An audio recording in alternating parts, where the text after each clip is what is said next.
So, this is going to be my match review of Sheffield United going to the Molineux and getting thrashed 3-0.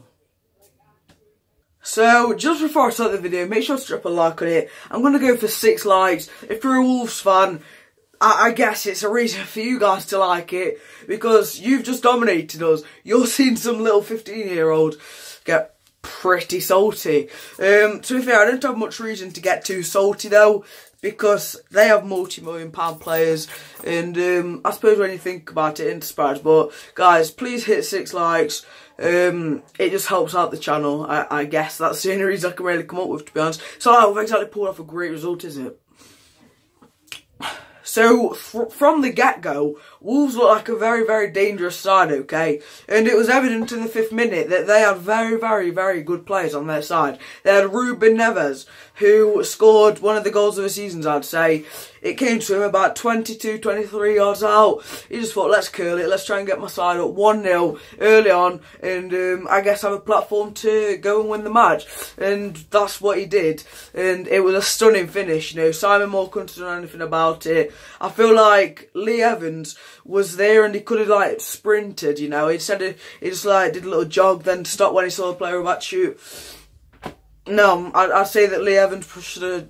I'd say the only criticism of it was that Lee Evans should have closed him down more, because Simon Moore couldn't do anything. George Bulldog had just made the tackle, which unluckily gifted the ball to Ruben Neves. So I suppose if Lee Evans had closed him down, the match could have been an entirely different one. But, you know, Wolves kept piling on the pressure. We saw a couple of good highlights from Ricky Holmes, you know. He made a couple of good, dangerous runs, which probably threatened the Wolves players. I'd say that, what's his name? Ricky Holmes, not Ricky Holmes.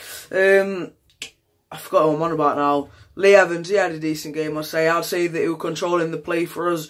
And I know that some fans will, you know, not agree with me, but I reckon he had a good game. I'd say James Wilson needs to be dropped for Saturday against Leeds. I'd say that he's been poor for the past couple of games. I'd say that he's not quite used to us yet. And that goal he got against Norwich, it was just simply a scramble in the box, you know. It's not really a case of getting used to us. That one more just shoot and hope, I guess. But I'd say that we were, honestly, you know, I'd say that we were in the game, to be honest, up until that 3rd goal, to be honest. But then Dangerous struck again. Let's just have a look. I'm just having a look down now, because it was in the 30th minute when they got their next goal. Me and my dad were saying, when are they going to score next? Because the goal looked... Someone just flying across me. The goal looked imminent, okay? It looked like it was going to come within the next 2 minutes, within the next 3 minutes, you know. But it did eventually come. It was a nice little goal, to be honest. They crossed it in. I think it was Doherty into Jota. Then Jota did a 1-2 with Cavallero. I had to look there. Jota did a 1-2 with Cavallero, and the damage was done from there. You know, it was another goal where we probably could have closed the ball down a bit better. You know, the ball shouldn't have got into him like it did. If the other way around, they probably would have got it clear, simple as. But I suppose that's evident why they've got 20 points on us. I think it might be 23 now, to be honest. But I suppose we did find out who really did have a better squad there, and who really had the more expensive one as well. So in the 70th minute, Wilder then changed it up. He made 2 substitutions. It was Ryan Leonard coming on for Bash, and it was Clayton Donaldson coming on for, I forgot this, Holmes. I genuinely forgot. But yeah, them 2 off, them 2 on. And I'd say that we was really piling on the pressure. But then in the 73rd minute, Simon Moore got sent off. They just did a simple through ball, and Simon Moore took out Diogo Jota, and that really put the icing on the cake, I guess you could say, or cherry on top of whatever the phrase is. Either way, that was a game changer, because Simon Moore is going to be out for 1 game, I think it is. I don't think it's a 3-game ban, that one. And when Jake Eastwood came on, and I was saying to my dad right before the free kick, if they score here, that's going to ruin Jake Eastwood's confidence. We could really do with them not scoring. Then it comes off Leon Clark after a Cavallero little, quite a bad free kick, to be honest. It didn't look like it was any good, to be honest, but then it hit Leon Clark and went into the bottom corner. The damage was done at that point, you know. Jake Eastwood's confidence was ruined. We had 10 men. We didn't really have any width because obviously we had to change it up a bit, and we had 3 centre mids, 2 strikers. Honestly, I feel like Wilder might end up changing the formation in the next game. That is my honest opinion. And, you know, after that, their fans were just going, "Way," do you know what I mean? When they passed it around. And it honestly, this was a reality check, okay? It was a reality check because they have a £50 million player in the team, 17 million, whatever you want to say.